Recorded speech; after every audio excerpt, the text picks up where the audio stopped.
A time ago, there was a land in an ocean of blue, a ground that glittered so green that the aliens in outer space thought it was a disco ball that popped electric emerald. Across the water in Wales, Patrick didn't think about it at all. He was 17, so he wasn't thinking too much about much except for himself. Until one morning, he was snatched from his bed by a gang of thieves, and sent as a shepherd's slave to work in the mountains of Antrim for 2 sets of 7 years. Patrick wasn't too happy to be all alone in an empty land with only giggling sheep for company. He left the sheep to themselves and promised he'd never go to sleep for 7 years. He didn't trust this land, with the ground so quiet and the sky so big. He told himself he wouldn't shut a single eye for at least 7 years. Time passed. And passed until Patrick thought it was no harm to keep his eyes open while he was lying down. And that it would be grand if he rested his eyes for a bit, all the while not sleeping. And he wouldn't mind about the things hurling around him, or the voices in his ear. He'd just close his eyes for Now the thing to know, at this time, Ireland was covered in snakes. In fact, that was the ground. That's what made it green. Now these snakes were like a fine woven rug that curled around when you slept. Patrick had the finest sleep he'd ever had. He stretched deep as the sky, had dreams that opened wide as the sea. And when he woke, he couldn't have found an island he'd rather have washed up on. Time passed. Clouds popped white on blue. Wool furled on and off sheep. Patrick got to know the snakes. There was one fellow he especially liked, a different shade from all the others. All colours and contours. Saoirse was his name, and Patrick thought it a little much that his name meant freedom. Oh, Patrick, Saoirse said. Haven't you met an allegorical snake before? Patrick didn't think he had. He was only 17 after all. Well, allegory is only an as-if away from life. It's built from the same vowels and consonants. It just coils them together differently. Huh. So, is freedom just a word? Oh, Patrick, Saoirse said, in that voice of his. Everything's just a word in the end. Patrick liked the way he talked, where it sounded like he was saying stuff even when he wasn't. Besides, Saoirse knew all the best trees to climb in the island, and he knew the best stone to lie on at that 3 in the afternoon time when the sun splits the sky open. And he knew all the stories of Ireland. You see this shamrock? Saoirse said, picking up one of the snakes that curled towards them. Patrick saw it. Each leaf represents one of the 3 goddesses. Iriu, the land. Brigu, the knowing. Morrigu, the collapse. They're all part of the same stock. Building and breaking, giving and taking, singing and stopping. Oh. Saoirse showed Patrick something else. Some of the chroniclers of the time report that it was a red fruit. Some said that it was shaped like an apple. Some said it looked like a joint that Saoirse rolled and flicked across to Patrick. Some said that it was more like a tongue. Something shifted in Patrick. An opening and an unzipping. The world stretched so bright and beautiful around them. It stung his eyes to look at it. Whatever it was they shared. From that afternoon, Patrick spent every night nuzzled beside Saoirse. And they found they fit each other. There was a part at the nape of Patrick's neck that was made just for Saoirse, and Patrick always seemed to sleep easier when he felt Saoirse on his chest, rising and falling, breath after breath. Time passed. Clouds rolled, wood furled. The day came when 2 sets of 7 years were up, and Patrick had to return back to Wales. He wept. He promised he would come back. But these were days before tweets and twitterings, and though Saoirse scanned the sky, for a friendly cloud that would bring news of his love. None came. Oh, this is so sad. Time continued to pass and pass until the day when Patrick returned to the island.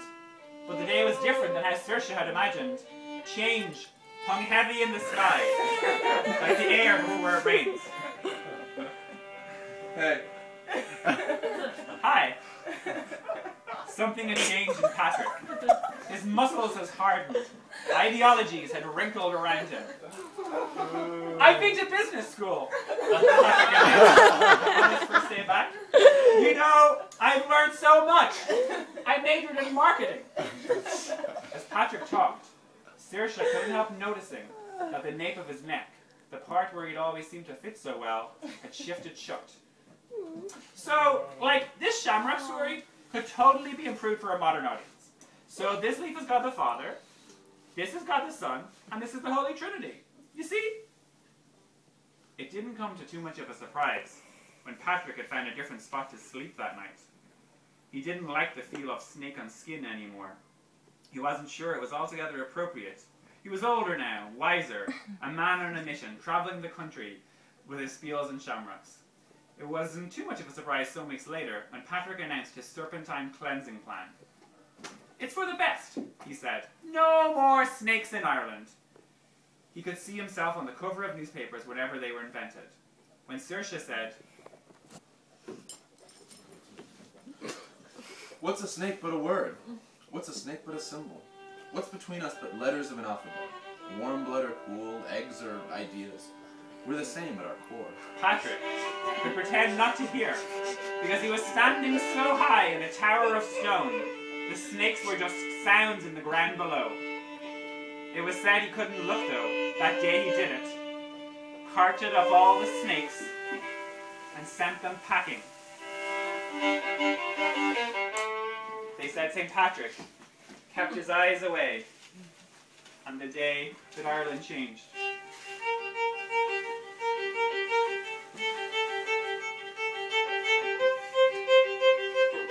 Time passed. It was a different island now, bare and brown. All the things that Patrick thought might happen did. He was famous in the newspapers when they were invented. He collected letters in front of his name. He became a saint. He ought to have been very happy. For a time he was.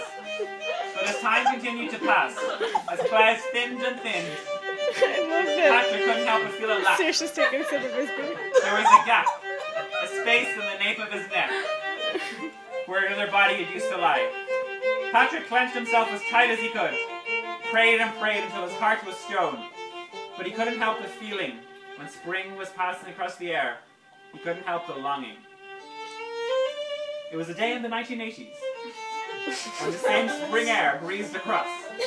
Patrick felt the dust around his heart shift. He felt the hairs on the back of his neck rise. And he thought of all the things that he had done, all the good he had brought to the land, all the bad that had happened, all the hundreds and thousands of things in between. And he thought maybe there was a way to uncoil all these feelings, to open up these spaces. And so he found himself walking down a street, down an alley, to the space where they said the snakes lived. He hadn't banished them completely. Maybe nobody could. He reached the tip of the threshold. He felt air brush against his neck, expand against his chest. He opened the door.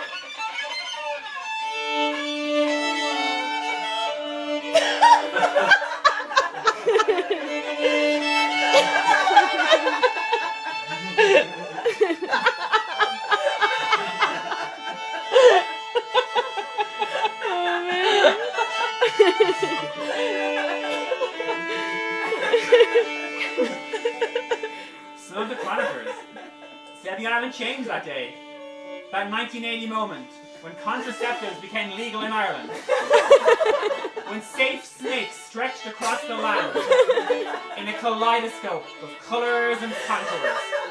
Oh, When St. Patrick found his Saoirse and time's cavern collapsed into yesterday. And St. Patrick said how he wanted to be remembered was not as one who had vanished, but as one who was embraced, and that was when Saoirse said,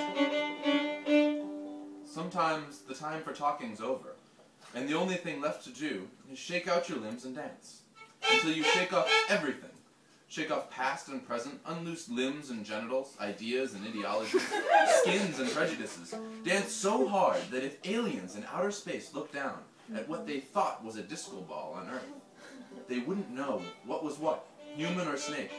They just dance and dance and dance!"